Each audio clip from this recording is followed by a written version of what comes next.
So what I'm going to do first is Spark Post. We're going to do Spark Post, Spark Video, and then Spark Page to give us a place to host things that we've created. So with Spark Post, we're going to make some decisions. We're going to think about whether or not our post is going to be dynamic still or a combination of the two. We're going to think about whether or not we're going to animate it or not animate it. And we're going to look at sharing or downloading because you do have multiple options in Spark. So I'll show you one that I prepared earlier to give some context to what I was just talking about. So you can see here, I've got some Inject Creativity Live posts that I created using that Instagram post template. Now this one is from the other week. I'm going to open it in a new tab. So that's from last week. And in this particular Adobe Spark post, even though it started off as a completely static, so a still image, what I did was I used some of the animation features that are in it to make it move and be more dynamic. And it really wasn't complicated to do it all. So you can see here, it looks pretty crazy the way all of the colors keep shifting through different options. But what I did was I started with a completely blank project. I went in, I found an image that I really wanted to use. I flipped it upside down because it sat exactly where I wanted to have a lot of text. And then I added some text over the top of it. And then I selected some options to animate it. So let's go through the process really super quickly. And I'll just duplicate it so I can really start messing with this one and I'm not going to lose any of my work. So here's my project in its final form. If I click into it, you can see that there's actually a picture that sits behind it that I can move around and change. So that's the first layer. The second layer is text that I added. So to add text, it's super easy. All you have to do is select the Add button at the top right-hand corner of the screen, and I chose to add text. I opted to start from scratch, but if this is your very first project, I would encourage you to pick something nice, clean, and simple from one of the other objects, and just to give you a starting point. So with this particular one, you can see that it's got different styles and different colors, but I've chosen all of those. But if I start with a completely new project, you can see here that I've added an icon because I had an idea, so I had search terms I could use. I've even added a link in there. And then if I go out of there and I select the animation over on the right-hand side, you can even see I've just simply selected the color shuffle button once I've added some assets in, and that's given that really cool effect.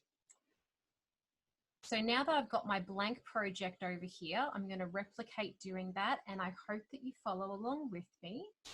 So remember, it doesn't matter what orientation or size you've chosen, you just have to pick something and move on, usually because you end up going back to the first thing you chose anyway.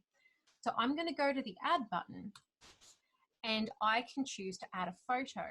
Now, the cool thing about this is you can either upload a photo that you downloaded earlier when I was showing you Unsplash Pixabay, or if you select the Find Free Photos button, you can search Unsplash or Pixabay interchangeably. So if I go in and I search electric, then it will show me some very similar results to what it showed me before in the browser. Might not be exactly the same, but it'll be really, really close. And if you change your search term slightly, you'll notice the actual search results you get vary as well. So it's pretty interesting how things can change based on what you choose. I like to choose things that have a nice high contrast on them, particularly because it makes it easier for you to add text in contrasting colors and then for them to be more obvious. So here we've got this photo. So to add it, all I have to do is left click on it and you choose what to add. So you could choose to pin it to the background. I like being able to move things freely because it means I can fluff around where the photo sits in relation to the text. So I'm adding that photo, and because it's added it with it floating freely, what I can actually do is I can stretch it around, and you see how it disappears outside of the canvas area on the edges there. So now I've got my beautiful photo, and I can choose the placement of my light bulbs so that I can have the light bulbs on the left and my text on the right. If I wanted it to have the opposite effect, by making sure I keep my image selected, just by clicking into it, you can see the image border reappears there. I can flip the image and it reverses it for me. So it's as simple as that. Ben asks, how much storage space does Adobe give to staff and students? More than you could probably realistically use. It's pretty hard to start running out of space in Adobe Spark, but it is possible for you to run out of room. I'd have to check in a Creative Cloud, if you have an account, what the free version gives you. I think it's still several gig though. Like it's a pretty generous storage allocation that they give you for your educational free accounts. So I've got my picture here. Now we're going to add in that text. So I'm going to click add text. I'm going to use, this is one of my favorite pre-done ones because it's nice and effective and it has a lot of built-in stuff actually sitting there. So you can see here, I can use the drag and drop to pull it around. You can also create really great little images for your own social media. If you've got a birthday party coming up, if you want to say happy birthday to somebody, you can make them a customized image. You don't have to use this for work. You can play with it for anything you care about and then find ways to use it for work later. So you can see here, I've got the text, looks great, but it doesn't say what I want it to. So to change it, it's as simple as either double clicking into it or selecting that little pencil to edit, and then this screen will appear. So we can remember that the artist talk and the word featuring looked a little bit different than this. So I'm going to call this Unite Your Spark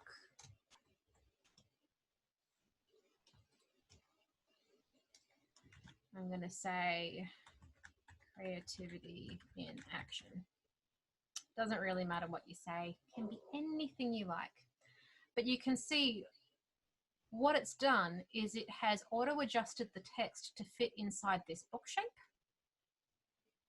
And if you drag it and move it around, it'll actually reorient that text to whatever the capacity is of your books. So I quite like that. And by having the text selected, you actually see the toolbar over on this side changes. So when the picture's selected, it gives you options for the picture. When your text is selected, it gives you options for your text. So Post is probably the most free form of the free parts of the Adobe Spark suite because you can really pull text around to wherever you want. The other thing you can do is note here how it says it has different text styles. So the primary style is this text here, and the secondary style is the thinner font with that cream background. So if I select that and then I select color, I can change what the colors are.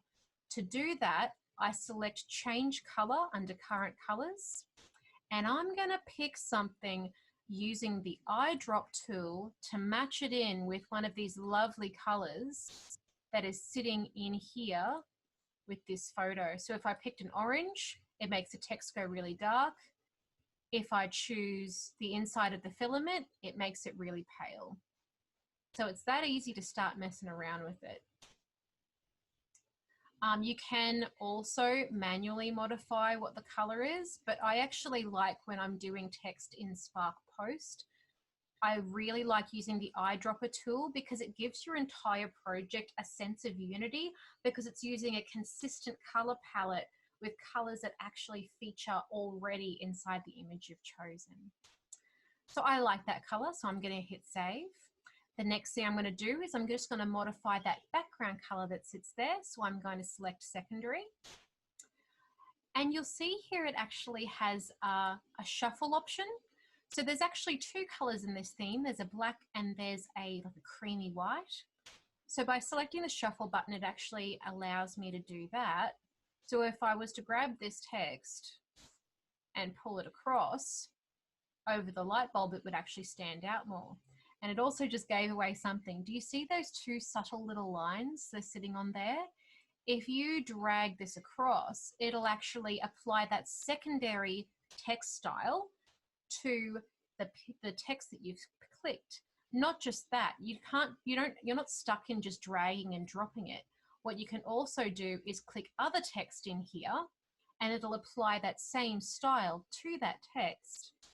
And then if I decide I wanted to change the color using the eyedropper to more of an orangey finish,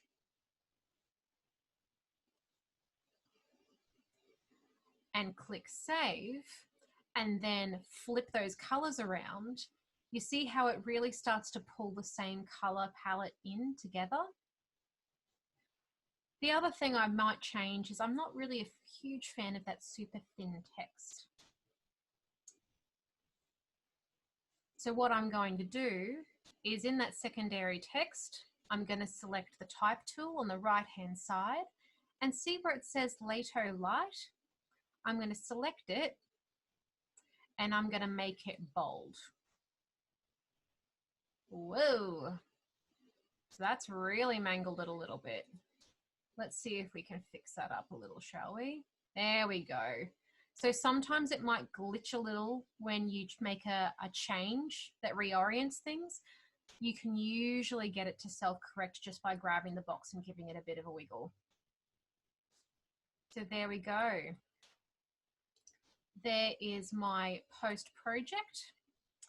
And the final thing that I'm going to do is I'm going to have a bit of a look at the animation tools with you. So to get access to the animation board, you can't have the picture or the text selected. What you need to do is you need to click away from it. I'm just keeping an eye on the time. And by clicking out and away from your assets that are in your project, both the text and the picture, you'll see the menu changes back to the default. And second from the bottom, there is the animation button. So we're going to select that. And the really cool thing here is we can, it is in beta at the moment, but what it will do, as long as you have access to it, it isn't on the Android version, I don't think. It's only on iOS or on desktop right now. But you can go through and you can check through by using just like the click boxes. You can tell it to give you different kinds of effects, and you can just basically click through it until you find something that you really quite like. So you can see it's split into two different sections. It's got text animation and it's got photo animation. You can only have one or the other. You can't have both. Trust me, it's actually a good thing because it stops you from having a super psychedelic and crazy project. So I quite like that fade in effect where it pulls all of the text in one go. I feel it's really clean and nice. But the grow is quite nice as well. But if we want to have the photo animate, we just select the buttons again. I really don't like that zoom effect because it shows the white edges of the picture. That one's quite nice. You can also have it pull from grey back into colour and it just does it on a loop. You could have the image go into a blur. It can mess with the colour spectrum a little bit, so see it's upping the saturation and the contrast, or you can have the picture fade in and out. So there's lots of little options that you can play there with, but I'm going to, on this occasion, unlike with this one, where I went to animate the text, I'm going to go in and I am going to animate a nice subtle glow into this for me. So now I have two options as to using this project that I've created elsewhere. If you look to the top right hand corner of the screen, you've got your share button and your download button. So if you select share, you can publish this project to the web, and you can create a link that can then be copied and pasted elsewhere, or it also has buttons that can actually link through to other integrated or connected systems with the Adobe suite. So you can see it'll connect to your Facebook, Twitter, if you sign in. It can also connect and push things through to Teams. You can email it, or you can grab a link.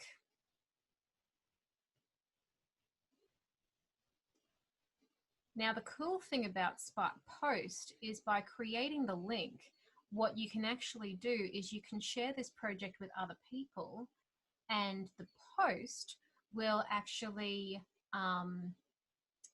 be downloadable for others. It just takes a little while because it's thinking about what it's doing.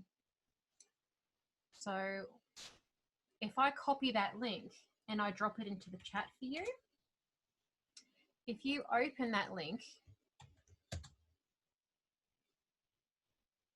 you'll actually see you have some options here. You can appreciate it, which is always nice when someone shares something. You can tweet it out on social media, share it on Facebook, or you can select those three little buttons there and you can actually download this file, which will download as an MP4 because technically the animation makes it a video. So I noticed that there's a question from Fran saying, is it possible to animate icons? At the moment in Spark, yes, you can animate an icon, but when you download it, there is not the option for you to download it and for it to stay animated. But I'll just check that in case I'm a liar, because I do change things in here all the time. So I'm going to go Unite Your Spark Demo. Always a good thing to name things better than post, post, post. And I'm going to go home and let's create just a little icon, because that's one thing I didn't show you. We'll go Instagram post because it's a nice square little option, and we're going to insert an icon. So as it opens, we'll leave our canvas nice and blank because generally icons don't have noise. Ooh, Ben's shared one too, great. I'm going to add an icon. Oh, previous search has stayed in there. I'm going to say bulb. We'll stick with the electric theme. And we've got lots of icon options, so let's just pick one. It inserts itself into our canvas area. I'm just going to grab it and stretch it out.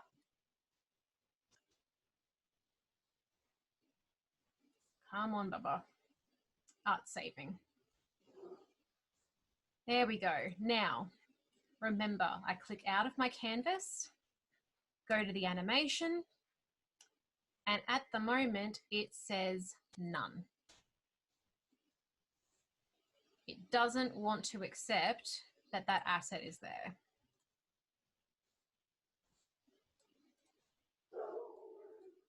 But I shrink that down a little bit and I add some text and I just say think, add it in, make it a bit plain, make it so that it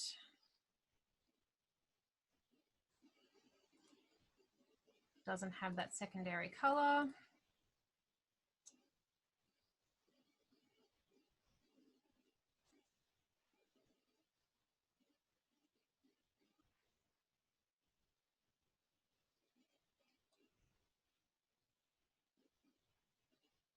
Save.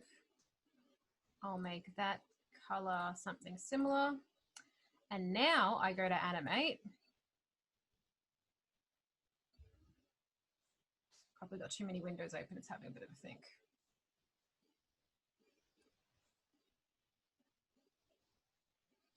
It doesn't want to do it. Well, here's one I prepared earlier. When I animated this text, the light bulb also actually changed color. So as long as it has some things to play with, you can see here, now it has text animation.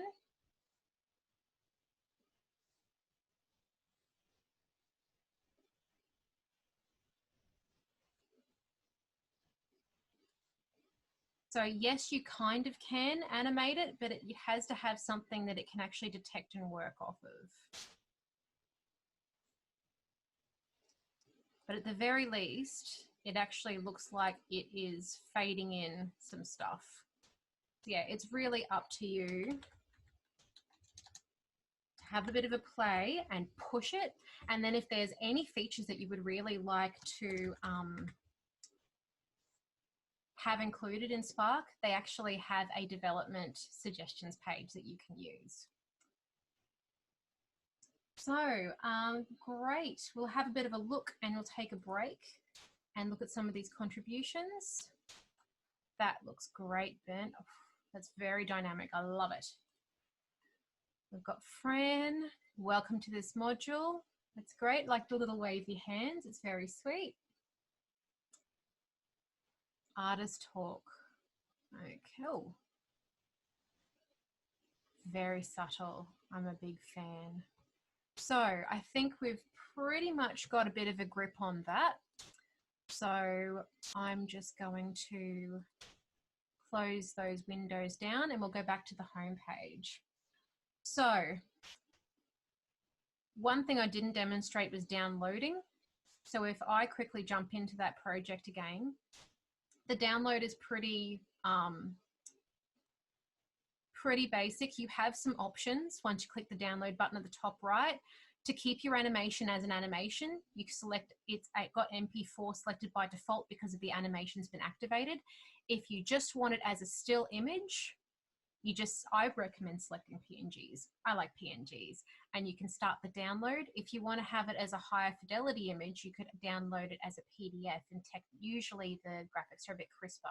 But if you plan on adding it as an element to an LMS post or an announcement page, if you want to use it in a Spark page as an element or in a Spark video, you need to download it as either a PNG, JPEG, or an MP4 if you want to retain the graphic elements.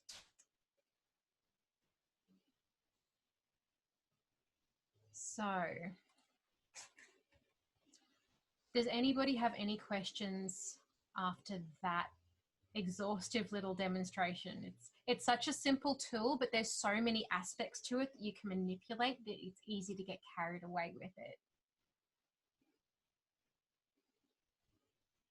Okay. If nobody wants to open their mics, that's fine. We'll just continue on. So we've got Spark Video is the next element, and we can actually use what we created just now in that MP4. Keep everything nice and organized.